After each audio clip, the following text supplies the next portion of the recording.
It takes a worried man to sing worried songs. It takes a worried man to sing worried songs. It takes a worried man to sing worried songs. I'm worried now, but I won't be worried long. I went down to the river and I lay down to sleep. I went down to the river and I lay down to sleep.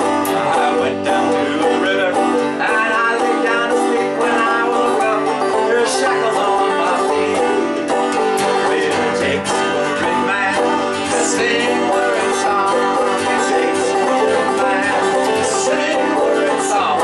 It takes a worried man to sing worried songs. I'm worried now, but I won't be worried long. Hi, this is Rik Palieri, and welcome to another chapter in the Songwriter's Notebook. And I'm really not worried at all because I'm sitting here with my friend George Hamilton V. Oh, well, thank you very much, Rick. It's good to be with you all today. And we're just kind of relaxing over at George's house, and you can see that this is sort of like the Viva Nash Vegas kind of palace, so to speak. Exactly. And we're going to take a few minutes to learn a little bit about George Hamilton V and his music and his dad and your dad's legacy. And you know, I've been coming out here. This is what, the third time that I'm going to be on your show tomorrow. Beautiful downtown Franklin, Tennessee. And I thought it would be fun for our viewers back in Vermont to meet you and to learn a little bit about the kind of things that you're doing. And so before we get into you, why don't we just talk a little bit about your dad, because he was also involved in the Viva Nash Vegas show. Yeah. And also because I want the viewers to understand the importance of your dad's work. All right. And you know, George Hamilton IV. Yes. Well, he was the international ambassador of country music. And he traveled all over the world introducing people to country music, and he has a wonderful book out, and the title of it is The Country World Ambassador, isn't it? Yeah, yeah. And when I opened the pages of that book, the first thing, he was one of the very first country musicians to kind of break that Soviet blockade by going to Poland, which of course really touched my heartstrings because of course I've spent so much time in Poland. And do you remember that time when he was over there? You know, that time, I guess, I remember him being over there, but I wasn't as much in focus with it because I was so busy falling in love. By the time I was in my 16 to 18-year-old, maybe even by that time, I might have been in college, University of North Carolina. So it's all kind of sketchy, but I remember him telling his stories and watching the gleam in his eyes. He talked about things that sounded like they weren't possible anymore in the world. I remember the first time I went to Poland, must have been about, maybe it was 1990 or somewhere around there. Maybe just a little bit earlier. When did the wall fall? Oh, I think 89. Okay, so it was 1990. And when I got there, this doesn't happen all the time, I know, and probably it was just an oddity that has never before been seen. But I remember riding to this festival in Rangowa, Poland from the Warsaw airport. It was a long ride, but on the way we saw a mule or a horse of some kind pulling a Volkswagen, and this was a wagon, and I thought to myself, wow. And then as we flash forward to our brother, Where Art Thou, the guy said, you will see many things, you know, and I saw many things. Well, you know, back then it was difficult times. I lived there in 1984 under communism, and so people had to use the implements that they had to do whatever they needed. If they needed to make a tractor out of a Volkswagen, you know, engine, they would do that. And you know, so many things that we take for granted here in the United States, they just didn't have it. Everything was rationed. For example, I've toured over there many times since then, and many times I've recorded 2 albums with the great band in Colorado Band, and Leszek Laskowski, who is from Łódź, which is where Colorado is based. Home of Hollywood, where they have a film festival once a year, they have, where Roman Polanski is from Poland. And so Leszek Laskowski is the Polish king of steel. And he went to the country music picnic, the country picnic at Rangowa, which is an annual thing, which is sort of now become like Daytona Beach or Rites of Passage. It's just every year people flock there for this country music event. But the first time he saw a steel guitar was on the stage of the country picnic. And he was in, I guess he was in a band playing a guitar. But he had always heard this sound from America, and he had never seen an actual steel guitar. So he walked up on stage and he asked permission to just walk around the steel guitar. Now he's an engineer, and he does all kinds of carburetors and things for engines of cars and anything. He can build it. So while he was there in his mind, and maybe he also sketched, he drew a sketch in his mind on a pad of what this steel guitar looked like, the number of pedals, the dimensions, and how the strings would stretch and all these things. And he went home and he made the first Polish steel guitar. Wow. Because he was not allowed to have a steel guitar in Poland. This was from the West. And so they were trying to just sort of keep it down, you know. And so, like you say, they make do. So he created 2 steel guitars, I believe, in the history before he began buying the American steel guitars. But according to people who have heard his steel guitars that he no longer has, they were extremely close to the American version, just because they are survivors and they do learn how to make do and make things happen. Well, I think that, you know, the thing is, of course, Poland today is a very contemporary place. It's not like it used to be. Oh, yeah. And you can get anything, and people live in the way that we live here in America. But it wasn't like that back years ago. I remember actually when we were there, I'd love to jump on the conversation. Sure. We were touring what has been claimed as the first nationwide tour by an American artist or something. We were playing football stadiums in Poland. Well, the fun thing about it was called the Country Convoy, and the Hagoka Trucking Company from Opole had put this on, and me and my bass player went over there, and we were touring with the Hagoka band, which was promoting Hagoka Trucking, and they would take a tractor-trailer truck and fold out a stage at all the football arenas we went to. But meantime, we were riding in the van with the owner of Hagoka Trucking and his vice president from show to show. It was a Chevy van, and in this Chevy van we were listening to Shania Twain. There was a lot of chain smoking going on. At that time I smoked too. The windows would stay rolled up. But most impressive was we were using like railroad trestles in many places to go one way or the other, because there were interstates that went maybe east and west between Krakow and Warsaw, but there was nothing going north and south or something. So, but now, I was just over there this summer, and it is really space age. I mean, it's like, oh, interstate here, interstate there. I was in Poznan where I landed, and it was like beautiful interstates and truck stops that just, we need to learn about making a truck stop a great place. There's cafes and truck stops where you have borscht, and you have all kinds of great food, great menus. Very beautiful. Well, you know, before we get carried away about talking about Poland, which we can do, I thought, why don't you play one of the songs that you'd like to play? Where? When? Oh, now. Now! Okay, how much tape do we have? This is not tape, this is live. This is live. This is live in your living room. Yeah. It's the best kind of live. Yeah. Well, you know, this is where I was developing the whole studio for. Meanwhile, back at the ranch house. Well, you know, this is about grassroots. This is about grassroots producing, and that's how we get the music out there. The music that the big companies don't want to come and spend time doing. But, you know, the same thing with Viva Nash Vegas. You bring all kinds of people in there. They get some exposure. That's what it's all about. We own our own tools, as Utah Phillips says. And I think, you know, the beauty of music is the live music, because this is a chance for people to actually see someone else who is doing something. And in a way, I like it when somebody says, like, hey, if he can do it, then I can do it too. Because we inspire people. And it's not so Wizard of Oz behind the curtain, and there's no overdubbing. It's just like no net, you know, flying trapeze, do your thing. Well, do your thing. Okay, I'll do my thing. This song is full of pain and misery. I'm actually a very happy person, but I like to write sad songs. So I hope I never write happy songs that much, because that would make me very sad. This is a song that I wrote, and I'm just going to go straight to it, called Welcome to My Broken Heart. It goes like this. Welcome to my broken heart. Come on out and look around. This old place is cold and dark, and everything's turned upside down. I got some plans to fix it up. patch the holes and sweep it out. It only needs a little love. I'm just short on that right now. Please don't ask me what went wrong. You don't want to see me cry, even though it's been so long.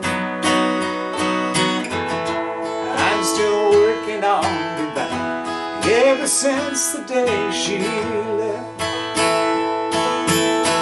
I watched it all fall apart. Forgive me for the mess. Welcome to my broken heart.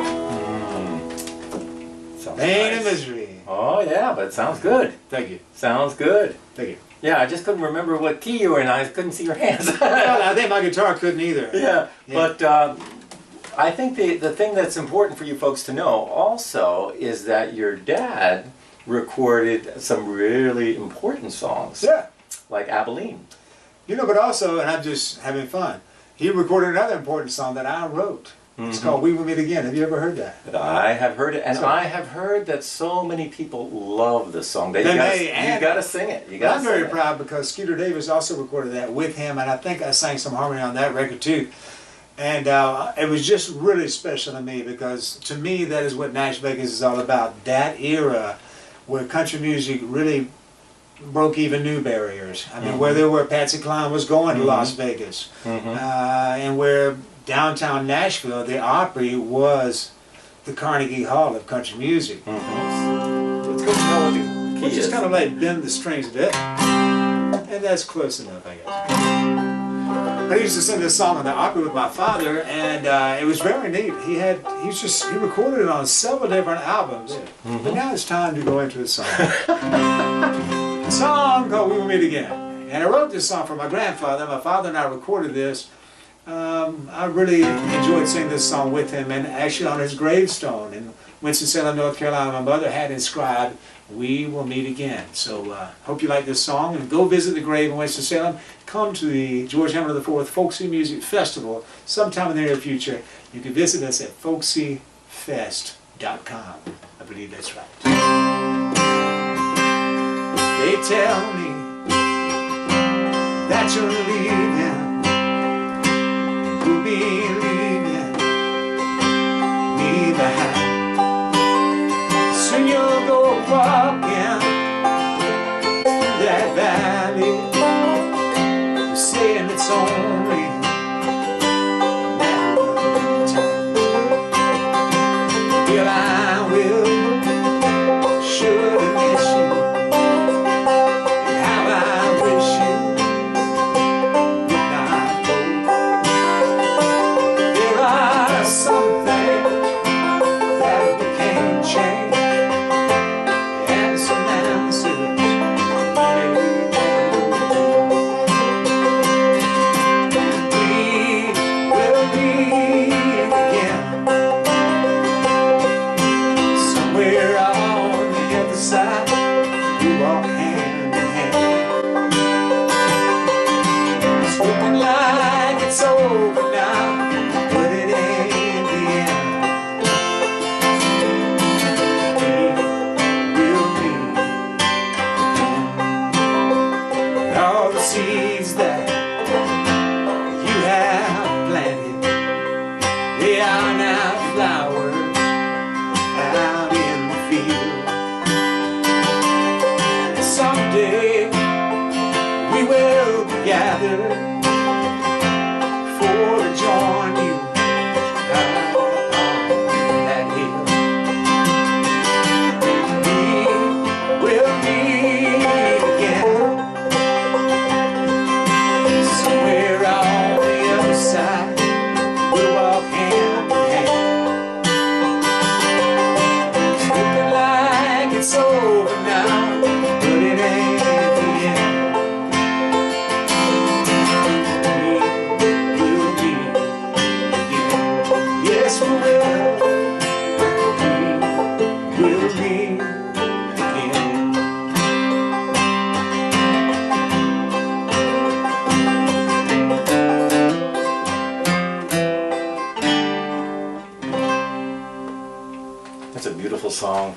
It's a beautiful song. Well, and it's neat. In talking to John D. Loudermilk about the whole idea that songs come to visit, and if you don't open the door, they leave. you receive it. Yeah, they find somebody who will. Yeah. So it is interesting with that song. I'm especially happy when people say how much it meant to them, and they played it at a funeral or all these things that I never even envisioned. I was just trying to use the pencil and grab this knocking on my door. So I'm glad you like it too. Oh yeah, and a lot of people, they talk about that song. As soon as I mention your name, that's the first thing they say. Cool! How much they love that song and how much it means to them. Cool. So, and of course, sadly, I mean, it was beautiful, but sad when you were singing it for your dad at the Ryman when he passed away. Yeah.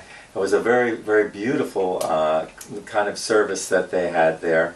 Well, it's very. My mother worked really hard to put that together, and by hard I don't mean it was a pain. It was with pleasure, and it was very interesting that the people from the Opry helped out, and the whole thing just came together like it was sent down from above, and it was really the proper farewell to George IV, because that's where he joined the Opry in 1960, and that's where actually, when, as you probably saw in the book, it's a neat story when Connie B. Gay, his manager, invited him down to, I think, a DJ convention. And my father went to see the Opry now as a grown adult, whereas earlier as a child he used to go watch the Opry, travel out from Winston-Salem. But he was sitting there in the pews of the Grand Ole Opry Ryman, and he felt the message, hey man, you know, this Rose and the Baby Ruth, a solid gold million-selling pop hit, and this tour with Chuck Berry, Buddy Holland and other people, this is fine, but it's time for you to come to Nashville. So it was like a religious conversion for him. He'd always been a country guy, but he'd been lucky to have the big pop hits. But he said, you know what, enough of that, man. Country is where I'm supposed to be. And so it's so befitting that that memorial service was right there in the Ryman, where he first fell in love with had the conviction to come back to country. And one of the things that we were talking about earlier in the day was the fact that, you know, you as his son, of course, you're trying to find your own footprint. You were trying to figure out how you wanted to do music. And you said, you know, basically you went in a very different direction. And what today is Americana is more the kind of thing that you got into long before there was all the swagger and everything that was going on. And before they figured out how to make money off of it, we who played Americana in Nashville really weren't very popular. In other words, that's great, but that's not Nashville. Now, and I'm not being critical, this is just the way of the world. Once people figure out how to make money with something, then they just be happy to run with it and they make a lot of money. There are still many earnest people in Americana, and I thank God that there's a format, because it gives a forum if you can get on the chart. And I'm not being critical, it's just a reality. I guess there's only so many hours on the radio, but I thought the reason for Americana was to give everybody a chance. And to me, I still live in a world, even As Vegas radio show, we pretty much give everybody a chance. There's a certain point where it's like, look, maybe come back next year. You know, in other words, people like yourself, it's been a long time that you can putting your music together. Yeah, you know, and you know, you find these different outlets. Luckily, that people go out of their way to provide. Yeah. You know, like yourself. And one of the things that's really interesting is that idea of owning your own tools, even the posters and things like that. You know, George has learned the art of letterpress, and so he makes the posters himself. Yeah. And that's a kind of a beautiful thing. So that's why you see a lot of these kinds of... a lot of them. That's the original one we can't see on the film, but this, I'm going to show you, that's, you've seen it before, that's the original Rooster Head. One of the, it was just, I love it. When I get a chance to do it, it's neat, because it's a lengthy process when you're hand inking and you're hand cleaning, and I got some ink on this thumb from my letterpress course that I'm working with over there at O'More College here in Franklin. But it is so interesting in the world we live in. It's so easy for people just to get all their information, to go to a copy center and have everything printed digitally. But if you can just get, just like an old banjo, if you can feel something that's actually got some experience, if you can listen to an old blues man sing a song, then you're actually going closer to the bone. and to the root. And with this printing thing, it's amazing how many people sort of feel like it's a holy grail. It's like, wow, this piece of cardboard with some ink even smudged, a fingerprint on there. Many times they love it because it's got a fingerprint on it, because they can tell it's real. not perfect. Yeah. It's real. And Yeah. we live in a world of sweet imperfection, so why not celebrate it? Yeah, and with my wife doing the hand bound books, it's the same thing. Yeah. Is not everyone turns out exactly perfect because it's hand done. Yeah. And your eye and your hand and the coordination that it takes. I mean, it takes a master sometimes to see that it's not quite perfect, but you know. Yeah. And then it was very interesting, but we get to a certain point with expression. And I think the main thing about music and the main thing about art, to me, is expression and communication. And also the possibility of democracy. Like, I could do that too, because I think people need to have a chance to dream. And so I can understand why technology makes some people feel like, oh, this is the ultimate in democracy. Yeah.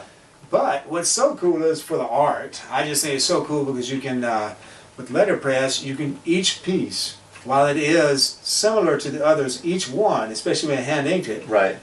there can be some different mistake. I know for sure I'm full of mistakes, that it's the mistakes that really make us memorable. You see people who go like, well, let me, I can say, what do you think of my nose?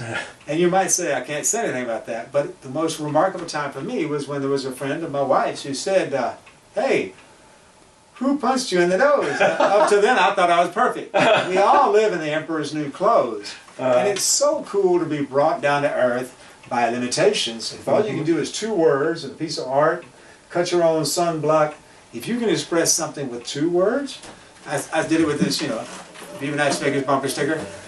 And well, it's interesting because we were talking, I was interviewing Ray McLean, the great banjo player, and he said that John Hartford, the great John Hartford, used to be on the opera quite a bit. I used to have fun hanging out with him and Marie. And he was saying that style is based on your limitations. Yeah. And so there you go. So that's the whole thing. One of the songs that you had talked about earlier in the day, you said you had a song from that early period that was big on the charts for a while. Oh, wow. Big is relative, but big for me. Right. This is one that got to 75 with a bullet. Right. We're a star, even on the Billboard charts.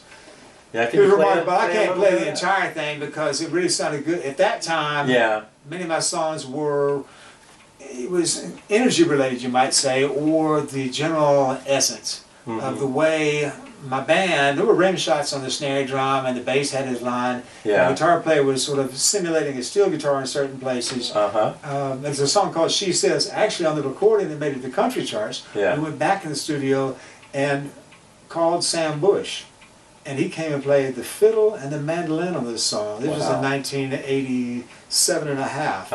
And the Newgrass Revival had just gotten back in from a tour. And in Nashville, that's what's so cool about being here. I mean, it is like, I don't know, your Rolodex, you just dial the number, and chances are the people have just gotten back, or they're almost ready to leave, but they'll come by and lay down some tracks before they go. It's very good proximity-wise, which is really neat for the Viva Nash Vegas radio show, because many times it'll be like, how did you get this person to come out there? We're not that far from Nashville. And because of people like you who have been on the show, it started to build up this reputation of, okay, George is eccentric, but the guests are very good. So you put the combination there, and that's how, I love this thing. We probably have enough time to do one more song. Is there a special song that you want to leave our viewers with? And tell everybody again your website and information. You can visit me on Facebook. If you go to facebook.com/Viva Nash Vegas Radio Show, or you go to facebook.com/George Hamilton V.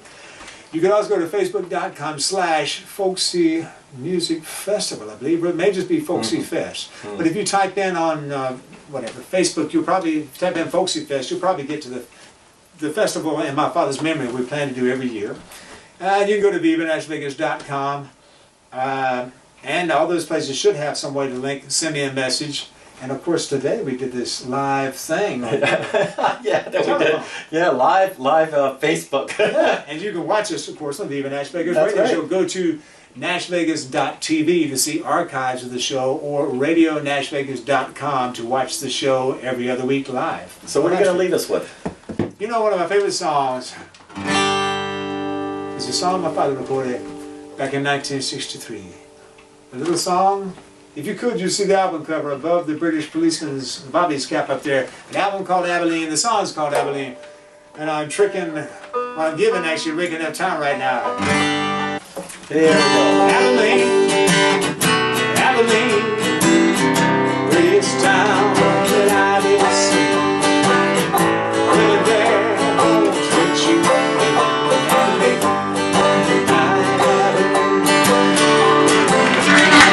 I sit along and you folks still watch the trains pull aside. When I wish they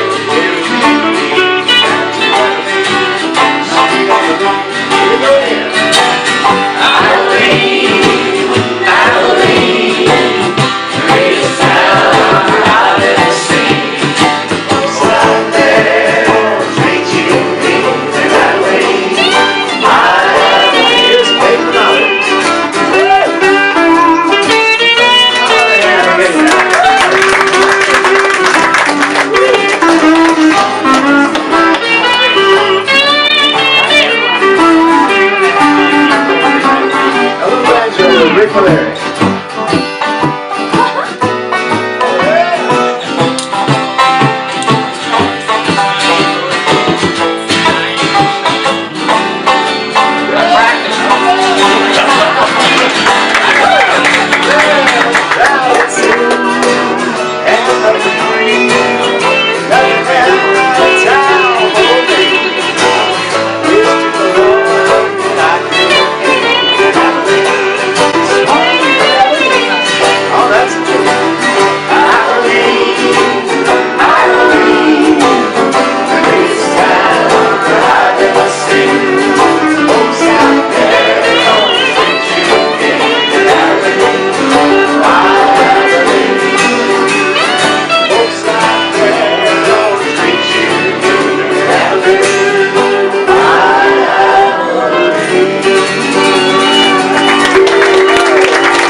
Hamilton the Fifth. Thank you all very much. Saying goodbye to you and hope to see you again on Viva Nash Vegas. That's right. And the Songwriter's Notebook. Thanks.